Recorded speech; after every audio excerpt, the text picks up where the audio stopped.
आप सब लोगों को मेरा नमस्कार। इस वक्त देश बहुत गंभीर संकट से गुजर रहा है। पूरे देश में एलपीजी गैस जिसे हम बोलते हैं, जो घरों में खाना बनाने के भी काम आती है, रेस्टोरेंट में, इंडस्ट्री में, तरह तरह से लोग इसका इस्तेमाल करते हैं, एलपीजी सिलेंडर का, गैस का। इसकी देश में भारी किल्लत हो गई है और उसका कारण है कि पूरे देश में जितनी डेली प्रोडक्शन होती है उसकी 50% प्रोडक्शन कम हो रही है, 50% प्रोडक्शन कम हो रही है। ये कैसे, मैं आपको थोड़ा समझाता हूँ।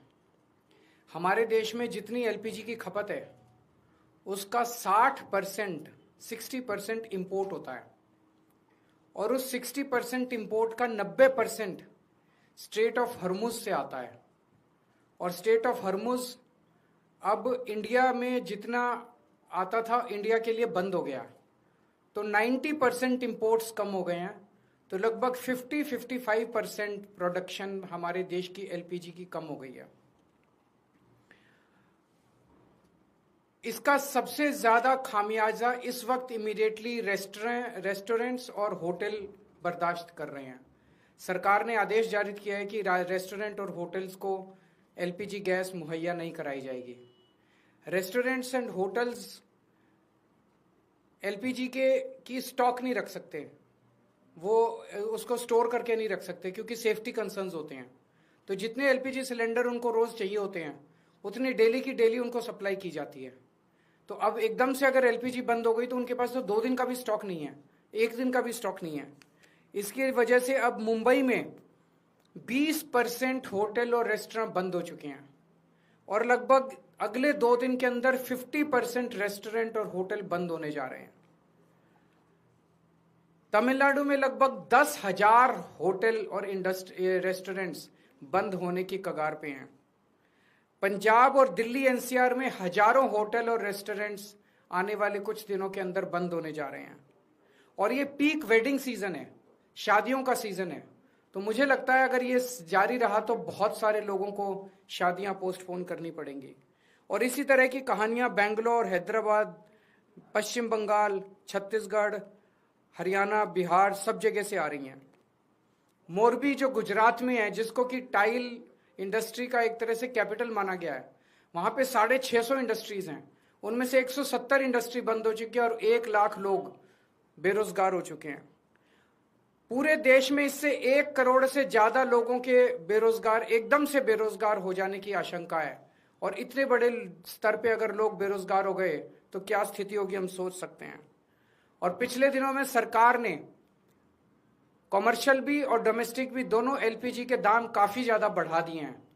जो सरकार ने बढ़ाए वो तो अलग है, लेकिन अब मार्केट में जम के ब्लैक हो रही है एलपीजी की चारों तरफ।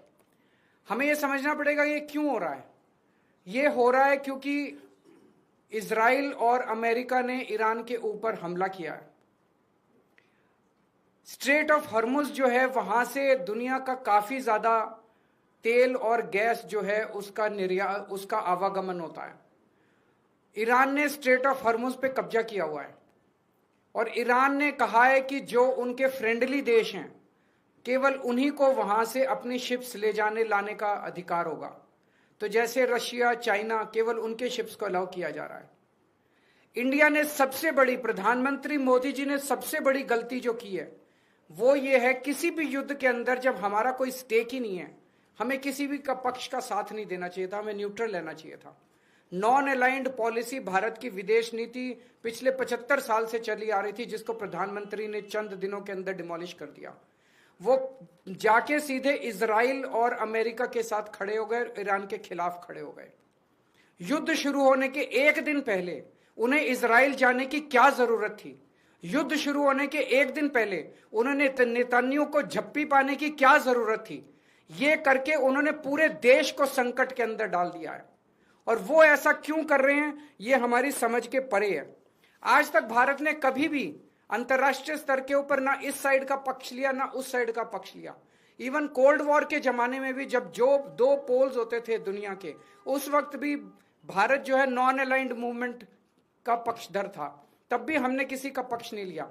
अभी प्रधानमंत्री जी ने सीधे सीधे अमेरिका के और इजराइल के पक्ष में अपना वो रखा और हमने ईरान जो हमारा पुराना दोस्त था, जिसके साथ हमारा काफी वो था, उसको हमने अपना दुश्मन बना लिया।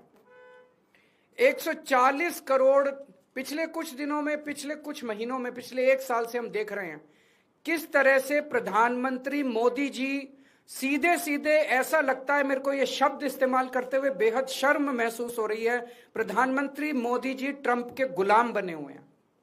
140 करोड़ लोगों के इस महान देश को प्रधानमंत्री मोदी जी ने अमेरिका की कॉलोनी बना दिया। अमेरिका, हम देखते हैं जब अंग्रेज आए थे, अंग्रेजों ने भारत पे क्यों कब्जा कर लिया? अंग्रेजों ने भारत पे कब्जा किया था क्योंकि उस वक्त हमारे देश के अंदर शासन करने वाले जितने राजा थे वो कमजोर थे, उनको ब्लैकमेल किया जा सकता था, उनको खरीदा जा सकता था, उन पे अटैक करके अंग्रेजों ने कब्जा कर लिया। आज अमेरिका ने हमारे देश पे कब्जा कर लिया है क्योंकि एक तरह से हमारे देश का प्रधानमंत्री कमजोर है, उसको ब्लैकमेल किया जा रहा है। प्रधानमंत्री को किस वजह से ब्लैकमेल किया जा रहा है? एक एक देशवासी का खून खौल रहा है इस टाइम। जिस तरह से डेली ट्रंप और वहां के छोटे छोटे सेक्रेटरी, छोटे छोटे अदने से कर्मचारी, अफसर अमेरिका के हमारे प्रधानमंत्री का, हमारे देश का मजाक उड़ाते हैं रोज टीवी के ऊपर बैठ के। खून खौल उठता है एक भारतवासी का, खून खौल उठता है एक देशवासी का, जिस तरह से हम इतनी जिल्लत और इतनी इंसल्ट महसूस कर रहे हैं। ऐसा हमने क्या किया है? हमारा यही कसूर है कि हमारा प्रधानमंत्री एक कमजोर आदमी है। जो आदेश देते हैं ट्रंप, सर झुका के, जी हजूर करके हमारे देश के प्रधानमंत्री उसको मान लेते हैं। ट्रंप ने कहा अपनी कॉटन ड्यूटी, जो अमेरिका से कॉटन आएगी उस पर ड्यूटी 0 करो। प्रधानमंत्री ने कहा जी हजूर, करते हैं, और कर दी। भारत के सैकड़ों लाखों किसान इसकी वजह से बर्बाद हो गए, लेकिन उन्होंने ट्रंप की सुनी। ट्रंप ने कहा रशिया से ऑयल खरीदना बंद करो, मोदी जी ने कहा जी हजूर, करते हैं। रशिया से ऑयल खरीदना बंद कर दिया। 8 लाख करोड़ रुपए का सालाना नुकसान हुआ इसकी वजह से देश को, 8 लाख करोड़ रुपए का। क्यों किया? ट्रंप ने कहा जितना सामान तुम भेजोगे उस पर 18% ड्यूटी लगेगी, और जो अमेरिका से सामान इंडिया आएगा उस पर 0% ड्यूटी लगेगी। मोदी जी ने कहा जी हजूर, करते हैं, और उन्होंने कर दिया। देश के कितने कर्मचारी बेरोजगार हो गए, कितनी इंडस्ट्री बंद हो गई, लाखों करोड़ों किसानों का नुकसान हो गया। और अब उन्होंने इस युद्ध के अंदर ट्रंप का और इजराइल का साथ दिया है।